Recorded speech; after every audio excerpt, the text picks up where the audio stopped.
Olha, a última aula foi muito legal, né? Falamos sobre a multiplicação dos pães e dos peixes. E nós vamos continuar, porque tudo acontece meio que no mesmo dia, né, Bispo G? Durante o dia, o Sermão do Monte, aí vem multiplicação dos pães e dos peixes, e aí, não necessariamente o Sermão do Monte, né? Muitos sermões do monte, não o de capítulo 5, tá? Quis dizer assim, um dos muitos sermões que Jesus fez, aí o pessoal viveu ali a multiplicação, se alimentou, só que já era tarde da noite. Uhum. E Jesus vai continuar o seu trabalho, então é tudo uma sequência no mesmo dia. Jesus vai realizar, aí o negócio vai ficar sinistro, Bispo G, já vai ficar meio Hollywood, com efeitos especiais agora. Já está saindo daquela condição, beleza, Jesus multiplicou o pão, agora ele vai fazer umas coisas sinistras e tal, que é andar sobre as águas. É meio que o auge aí da situação, né? É claro que os apóstolos vão ter experiências depois incríveis, por exemplo, o Monte da Transformação, outros usam o termo transfiguração, é muito interessante também, porque, nossa, Moisés, Elias, aquela visão. Mas aqui nós estamos vendo uma manifestação de Jesus sobre a natureza, quebrando as leis da física. E aí vai ficar muito, muito sinistro. Né? Porque qualquer vai falar assim, não, imagina, impossível, como assim andar sobre as águas?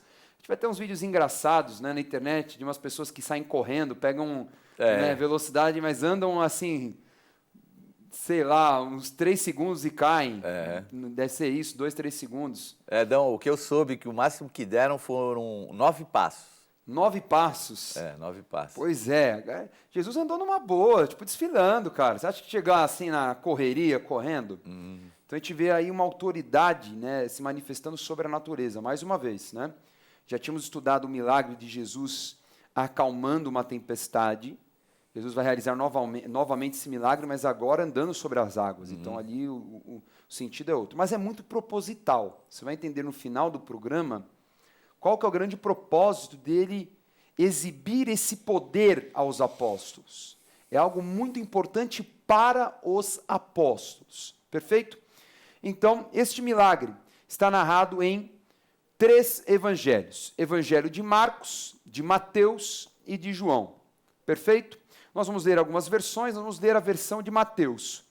Por ser a mais detalhada, vai falar sobre Pedro, porque Marcos e João não vai falar sobre aquela questão de Pedro andar sobre as águas, então nós optamos pela versão do Evangelho de Mateus, ok?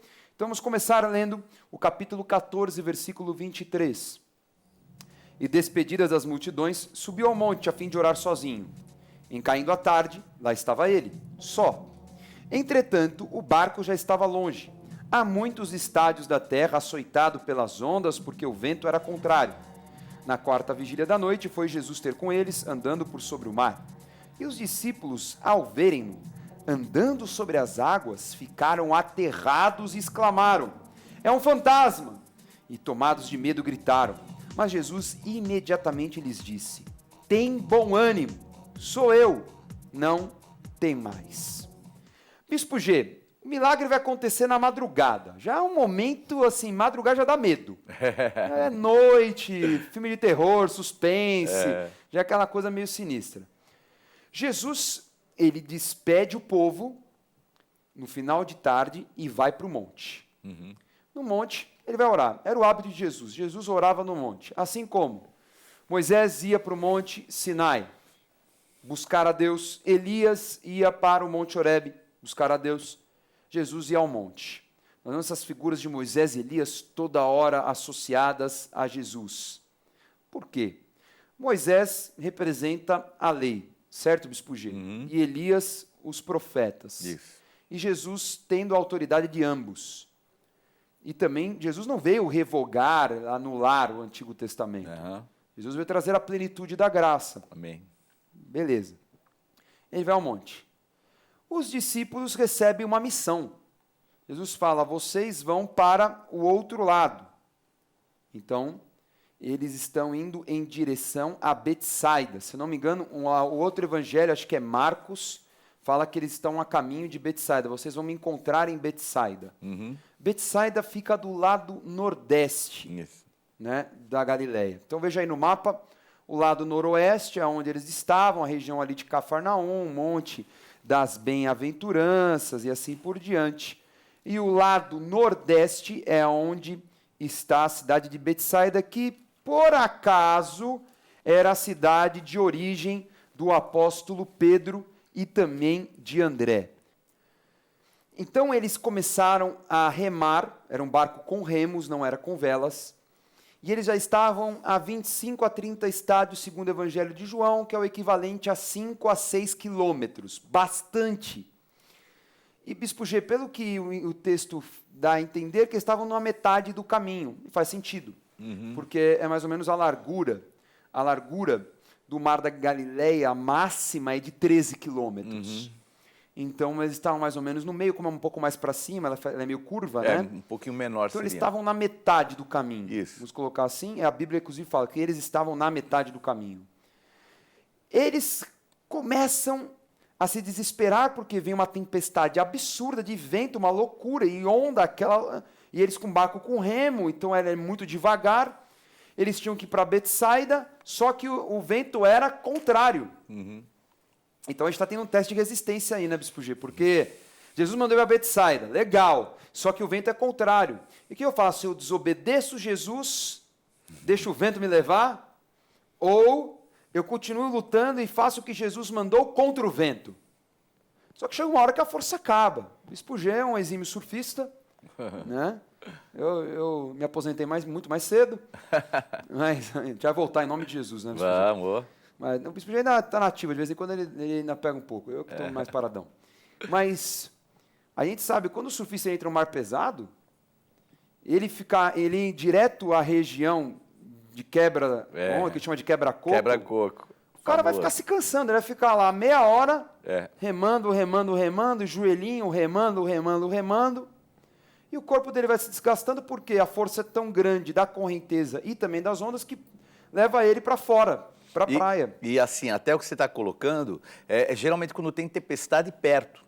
Porque assim, tem dois, né, na onda, ela tem aquilo que chama de série e tem um remanso. Série e remanso. Mas quando tem tempestade próxima, é uma atrás da outra. E era o que eles estavam vivendo, era uma onda atrás da outra. Não era dava um remanso e vinha. E esse é o pior mar que existe. Chega uma hora que cansa. Cansa, meu Deus. Então imagina os 12. Eu fico imaginando, Bispo G, a bagunça, 12 marmanjos, um brigando com o outro. Já falei que você tinha que fazer mais musculação, outro, você não sabe remar. Aí imagina Tomé ali, eu falei para você que nem deveriam, vamos desistir, galera, não vai dar, desiste, a gente não vai conseguir. Então imagina o clima que deveria estar ali naquele barco. Aí Jesus só olhando, Jesus lá na praia, de olho, vendo aquela bagunça, desesperados, gritando, aquela tempestade terrível. Jesus começa a andar sobre as águas. O que é interessante, Bispo G, é aqui no texto a reação deles. Tudo bem, vai. Vamos dar uma colher de chá. Todo mundo ia ficar um pouco assustado. Vamos também, né, meter o pau nos caras aqui e... Não é. Então tá, aquela tempestade, chuva, vento, negócio terrível, todo mundo sofrendo, poderiam se afogar. Tinha alguns ali que talvez não eram exímios nadadores, então o desespero ficava maior. E a força acabando, de repente vê um negócio vindo na direção deles. Jesus tinha vestes claras. Então imagina o que é um negócio, vestido de branco. Você não consegue enxergar direito, chuva. Quem já surfou com chuva sabe que você não vê nada. Eu me recordo uma vez Ubatuba, um mar que eu peguei pesado e com chuva intensa. Era uma caixa de surpresa. Você está aqui olhando, você não vê nada, de repente vem um negócio subindo, já é onda. E ainda o mar fica veludado, né? É engraçado. Ele fica liso e mas a onda não, a onda vem com tudo. É verdade. Então, eles, de repente, olham aquele negócio chegando. Aí quem era?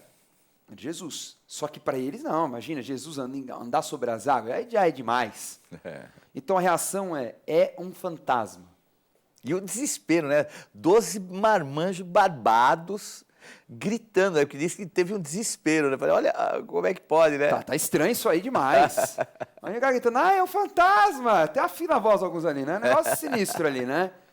E isso também denota como os mitos, os credos populares místicos ainda fazia parte da vida deles. O fantasma não existe, Bispo G. Tinham tradições judaicas que sustentavam mesmo fantasmas, espíritos que ficavam ali. E eles ainda com esse pensamento né, ultrapassado. Cara, não existe fantasma. Mas eles achavam que era fantasma. Até Jesus se apresentar e falar, primeiro, tem de bom ânimo. Calma, tenham paciência. Sou eu. Não temas. E esse sou eu é interessante, né, Bispo G? Porque eu não sei se no original grego é egoimi. Né? É egoimi? Então agora o negócio ficou mais louco ainda, Bispo G. Mais ainda. Porque o eu sou, né? Ele falou, eu sou. Porque o que é interessante é que a forma como Deus se apresenta para Moisés, nós vemos, acho que em Êxodo 3, ele fala, eu sou o que sou. Então, a tradução no grego é egoimi. Então, nós temos a palavra Deus, nós atribuímos essa palavra Deus ao Senhor Criador. Mas os judeus não falavam Deus. Eles falavam ou Senhor, ou o eu sou. Né? E, na verdade, nem podiam falar o nome do Senhor em vão. Né? Então, é muito sinistro, porque ele fala egoimi. E ele vai falar isso para os discípulos, naquele momento terrível, fala, eu sou. Prestem atenção, vocês não estão... Eu ando sobre as águas porque eu sou. Eu sou filho de Deus. Amém. Então, até por um sentido de trindade, ele é o Criador. Então, ele tem autoridade sobre todos os fenômenos físicos. Mesmo sendo homem, Bispo G. Mesmo sendo homem. Ele é Deus, né? 100% Deus. E quando ele usa essa frase a outra vez, foi diante dos judeus, né? Antes de Abraão, eu sou.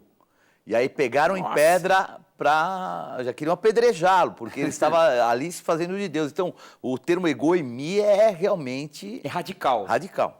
Ali Jesus um fala é sem radical. dó, sem dó, para falar, eu sou. Não, é a real. Vamos ver o que vai acontecer na sequência, porque todos olharam a Jesus, não é Jesus. Jesus, então, o problema está resolvido. Jesus, entra aqui no barco. Entra aqui no barco e acalma a tempestade de novo, pelo amor de Deus. Porque sabe, se Jesus está no barco, pode colocar no travesseiro e dormir que está tranquilo. Ele vai resolver o problema. Mas não é bem isso que acontece. Vamos ver. Mateus 14, 28.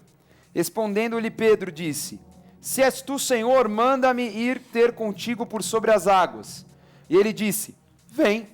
E Pedro, descendo do barco, andou por sobre as águas e foi ter com Jesus. Reparando, porém, na força do vento, teve medo. E começando a submergir, gritou, salva-me, Senhor! E prontamente Jesus, estendendo a mão, tomou-o e lhe disse, homem de pequena fé, por que duvidaste? Subindo ambos para o barco, cessou o vento. E os que estavam no barco adoraram, dizendo, verdadeiramente és filho de Deus. Amém. Verdadeiramente és egoimi. E aí Pedro, ele pergunta Kyrios, que é o termo Senhor, que muitas vezes é usado, inclusive, no Antigo Testamento, né? Por termo que substitui o eu sou, o Adonai, olha só, o Jeová. Então, é o mesmo termo, Kyrios, é ele usando no Senhor, mas não era o Senhor ali, o Jesus que ele convivia, era o Senhor em termos do egoimi, o Deus mesmo, de Deus mesmo. Não é fácil entender o sentimento aqui de Pedro, Bispo G. Eu não consigo, assim, são muitos sentimentos aqui. Sabe se ele estava realmente duvidando? Bom, a entender que ele estava duvidando, porque ele fala, né? Se és tu, então ele está duvidando. Você também, se ele queria ter aquela experiência, né? Poxa, estando sobre as águas, eu creio que eu posso andar sobre as águas também. Através dele. Tudo é possível que crê. Já foi isso tantas vezes, por que não? Eu fico imaginando a raiva dos outros discípulos.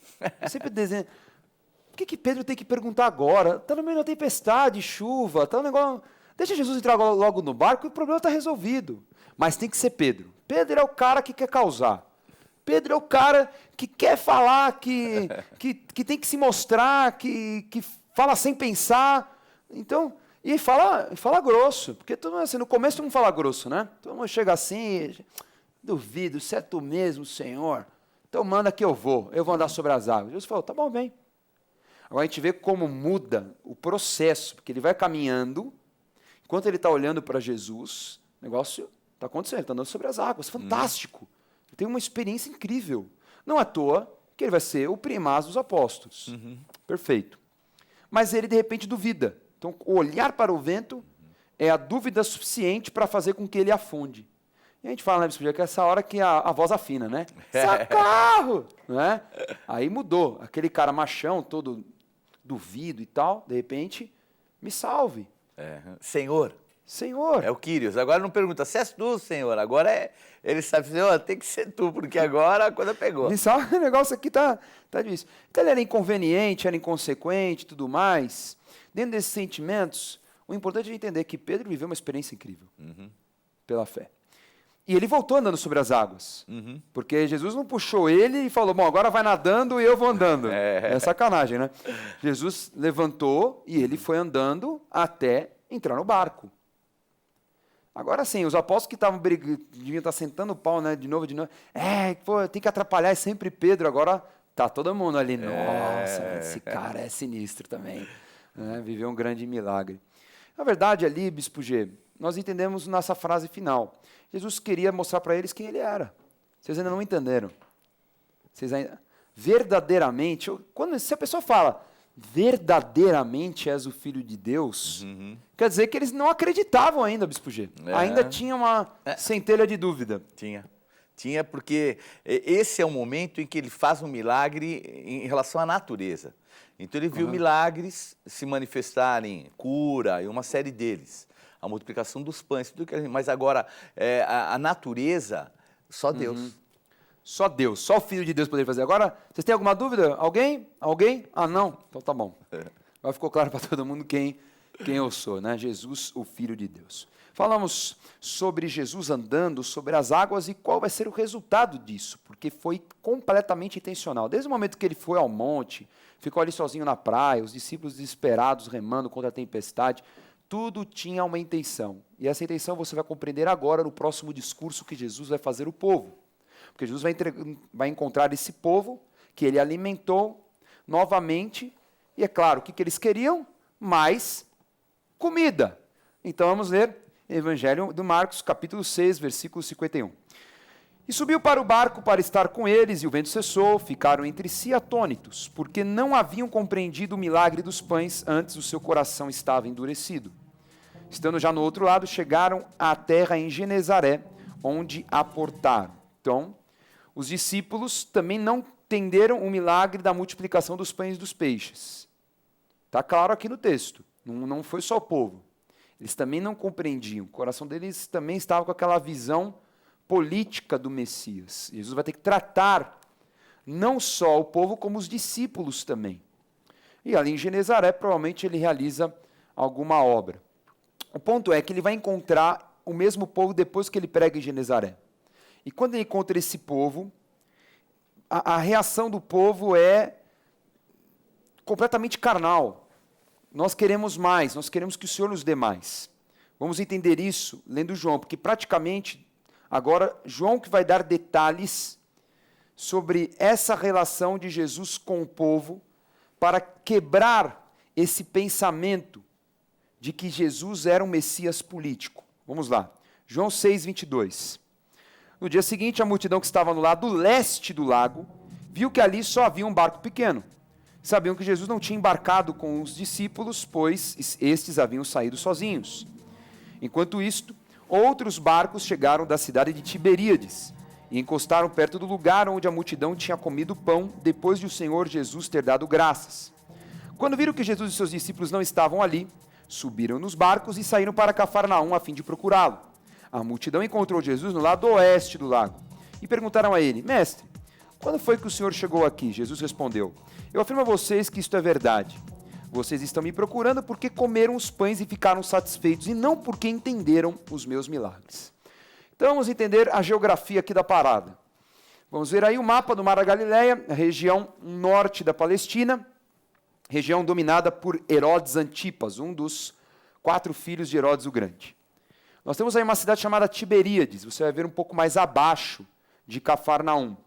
Tiberíades foi uma cidade construída por Herodes Antipas em homenagem a Tibério, o imperador da época romano Tibério. como o pai, puxa-saco dos romanos. Perfeito? O pai tinha construído Cesareia e, para homenagear, aliás, tinha construído para Augusto, né? Cesareia para Augusto. A sucessão foi de Tibério. Herodes Antipas fez o mesmo, porque você viu que o caminho deu certo. Né? Ganhou moral com o imperador. Bom, Jesus vai realmente dar um rolê sinistro aí, né? Porque ele vai, desce, volta de Genezaré, depois vai para o leste, ele vai pregar o evangelho. Mas tudo muito rápido. E eles falam, mas como é que você pode fazer as coisas tão rápido? Como é que você pode estar aqui, depois a leste, depois você está aqui de novo? Jesus anda sobre as águas, para ele é normal. Só que Jesus começa a tratar não mais a sua alma, mas as questões espirituais. É claro que ele vai tratar a alma, mas ele vai começar a trazer agora o pão espiritual. Ele vai começar a trazer a este povo que estava cego por doutrinas políticas, estavam com certeza cegos por expectativas políticas que eles tinham em Jesus, porque vocês só vieram por causa da comida. Agora então, eu vou tratar necessidades espirituais. Eu não deixei vocês na mão quando vocês tinham necessidades físicas, mas eu quero falar algo para você mais importante do que a tua necessidade física. Tanto é que Jesus vai falar em um dos seus sermões algo fantástico, acho que em Lucas 12, se não me engano, ele fala assim, não importa aquilo que mata o teu corpo, o que é importante, o que realmente importa, que você tem que se preocupar, é aquilo que mata o corpo e leva a alma para o inferno. Isso sim é muito sério. Jesus vai começar a falar para eles que o espírito é muito mais importante do que o corpo, até porque o corpo vai ficar aqui, é pó, como fala em Eclesiastes 12:7. Fala o quê? Que o pó volta ao pó e o espírito retorna a Deus. Então, Bispo G vai nos ajudar agora, nós vamos ler alguns trechos, com uma série de discussões de alto teor teológico, porque agora o negócio vai ficar complexo. É claro que o povo não entendeu nada, claro que não vai entender. Então Jesus vai falar algumas figuras extremamente agressivas para a cultura judaica. Vamos lá? João 6:28. Dirigiram-se, pois, a ele perguntando, que faremos para realizar as obras de Deus? Respondeu-lhes Jesus, a obra de Deus é esta, que creais naquele que por ele foi enviado. Então, qual é a pergunta que eles têm para Jesus? O que nós vamos fazer? Ato, obra. E qual foi a resposta de Jesus? Envio. Resposta de Jesus. A fé vem pela... Aliás, a salvação vem pela fé. Graça. Então aqui ele tenta, de uma forma direta, explicar um pouco do que é a graça, Bispo G. Porque, se a gente for pensar, eles estavam esperando uma lista, porque estão acostumados com listas. Estão acostumados com mandamentos. Compêndios. E pior, né? Exatamente, com interpretações da lei. E de repente Jesus fala assim, não precisa de nada, vocês precisam crer só. Mas crer no quê? Naquele que foi enviado. Então ele tira o peso da coisa. E ele começa a demonstrar o que é graça. Mas isso não invalida as leis, certo? Então, porque, é lógico, sem dúvida. Porque a lei, ela seria colocada através do Espírito Santo na vida deles. Então, quando fala crer naquele que enviou, o que ele estava falando? Está falando porque tudo que tem o impresso da lei, vai ser colocado no teu coração através do Espírito Santo. Então, a própria lei, ela é depois colocada entre só dois mandamentos que Jesus coloca, quer dizer, então muda para um sentimento espiritual.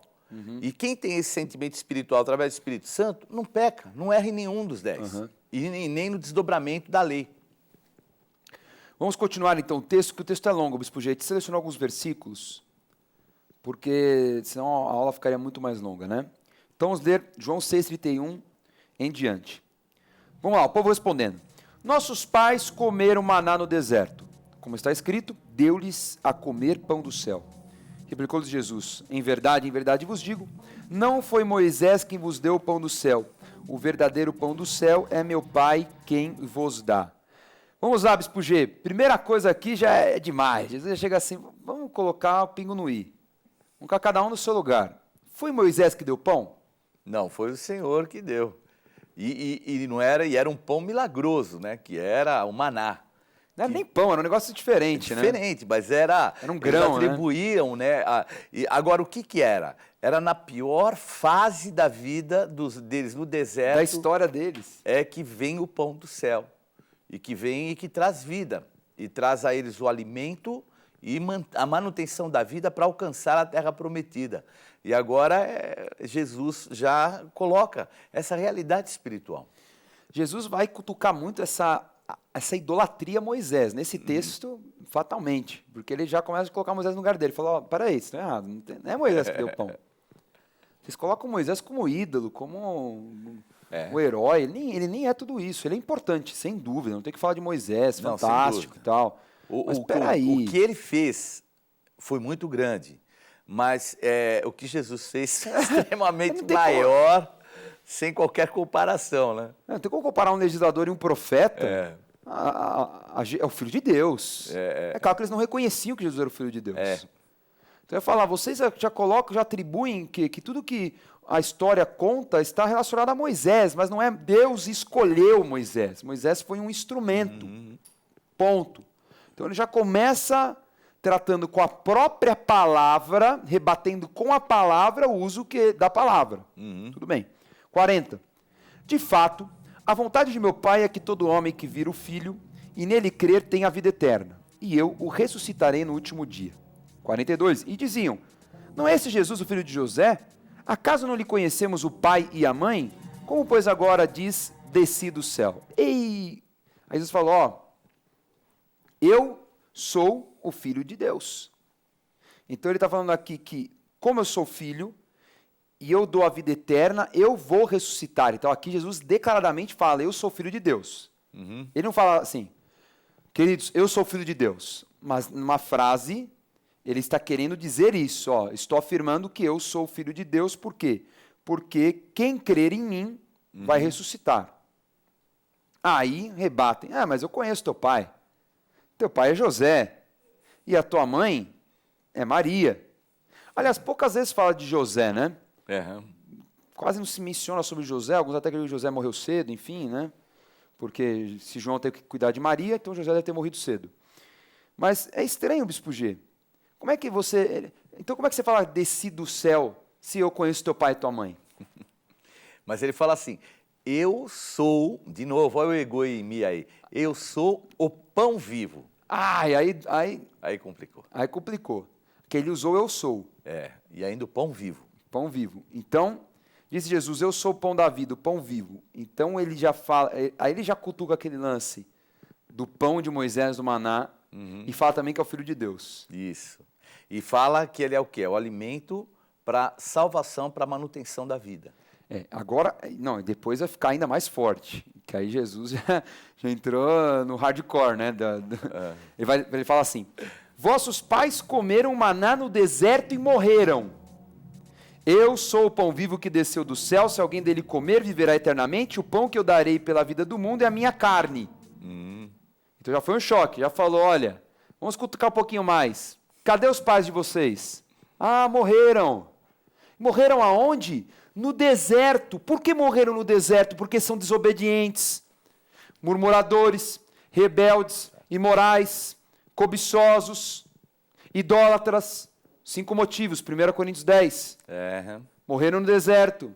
Recebiam o pão, mas desprezavam o Senhor. Recebiam o alimento todo dia, mas não cumpriam a lei. Eram completamente distantes da vontade de Deus. Ainda reclamavam, né? E ainda Agora fala, morreram, e no deserto. Agora, o que eu estou dando para vocês é vida eterna. Mas ele vai falar da carne dele, que aí o negócio vai ficar mais difícil ainda de compreender, porque ele já está falando em parábola. Então ele diz assim, disputavam, pois, os judeus entre si, dizendo, como pode este dar-nos a comer a sua própria carne? Respondeu Jesus, quem comer a minha carne e beber o meu sangue tem a vida eterna e eu o ressuscitarei no último dia. Quem comer a minha carne e beber o meu sangue permanece em mim e eu nele. Estas coisas disse quando ensinava na sinagoga de Cafarnaum. E agora, papo canibal. Teu amor é canibal, Jesus. E eu imagino que está lá também o filho, como é que fala, o chefe da sinagoga ouvindo ele pregar isso. Já imaginou? E ele falando, e é verdade isso. Nossa, que loucura. É um papo meio tupinambá, mas é que, na verdade, espiritualmente os discípulos compreenderam. O povo não. Agora, não tem nada a ver com a ceia, né? O comer a carne e o sangue aqui, porque senão seria um pré-requisito para a salvação. Não tem.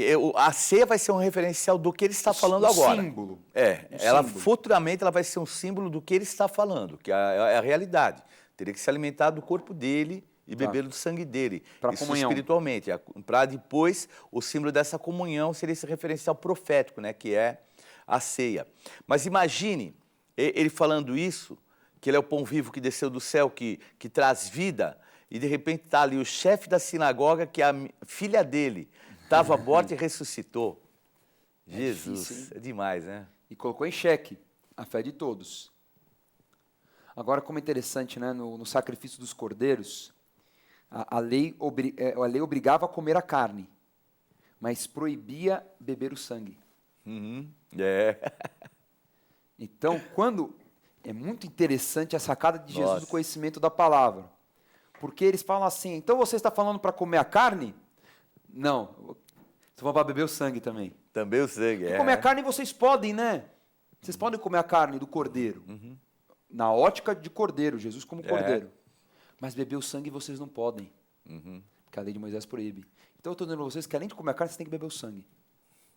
Então é um embate louco isso. Quem não tem entendimento espiritual, né? Por isso que Jesus entende. falava por parábolas, né? A motivação de Jesus falar por parábolas é para quem entenderia somente quem era espiritual, quem tivesse espírito para orientar. Aqui é o momento, né? Vamos ver o resultado do discurso difícil de Jesus? Vamos lá. Capítulo 6, versículo 60 de João. Muitos dos seus discípulos, tendo ouvido tais palavras, disseram: duro é este discurso, quem o pode ouvir? Disse Jesus: o Espírito é o que vivifica. A carne para nada aproveita. As palavras que vos tenho dito são Espírito e são vida. À vista disso, muitos dos seus discípulos o abandonaram e já não andavam com ele. Então perguntou Jesus aos 12: porventura quereis também vós outros retirar-vos? Respondeu-lhe: é claro, Simão Pedro. Senhor, para quem iremos? Tu tens as palavras de vida eterna e nós temos crido e conhecido que tu és o Santo de Deus.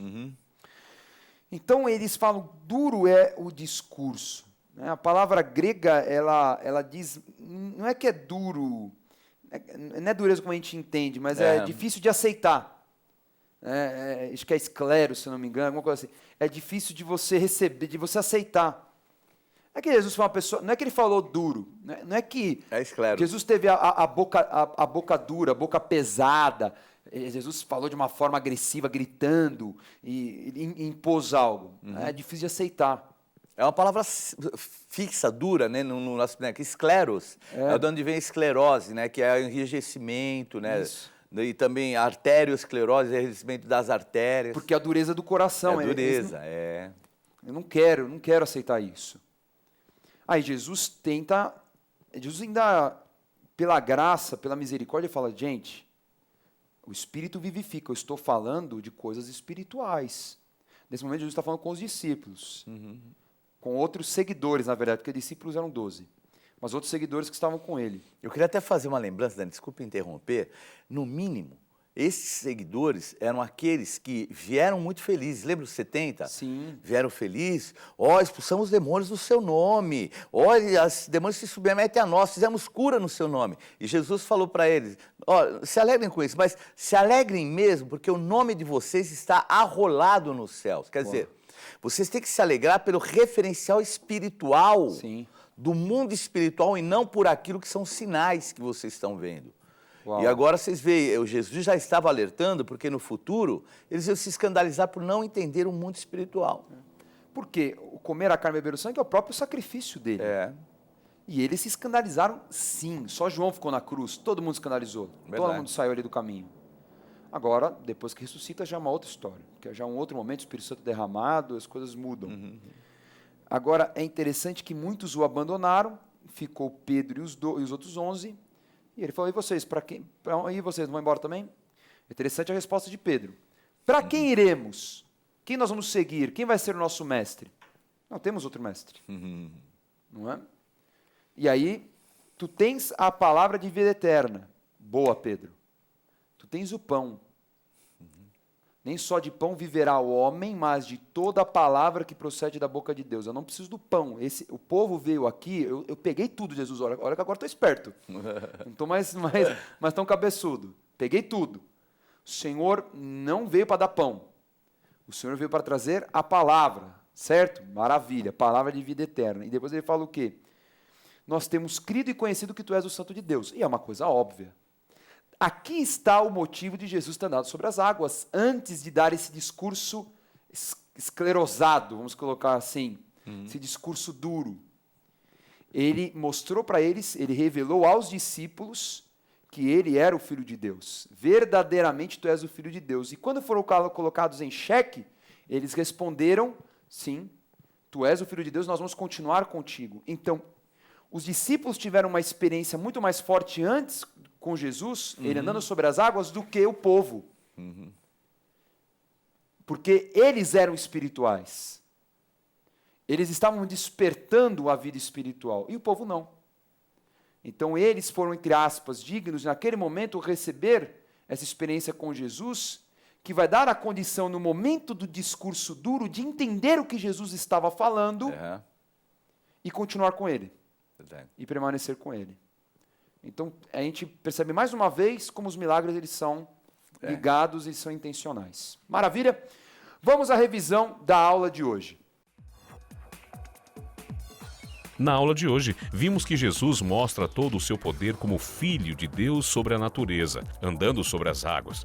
Esse sinal foi mostrado apenas aos discípulos, os seus verdadeiros seguidores. Em terra, multidões esperam de Cristo mais pão. Seu discurso muda e passa a falar sobre necessidades espirituais. O escândalo é tão grande das suas palavras que todos os abandonaram e apenas os discípulos permaneceram com ele, porque reconheciam seu poder e entendiam suas parábolas. Tome nota da agenda do programa Escola de Profetas. Não perca a oportunidade de se aperfeiçoar mais no conhecimento da Palavra de Deus e desenvolver seu ministério. Participe dos cursos do Centro de Estudos Apostólico. Para mais informações, acesse ceaapostólico.com.br ou entre em contato pelo telefone 11 3203 0641.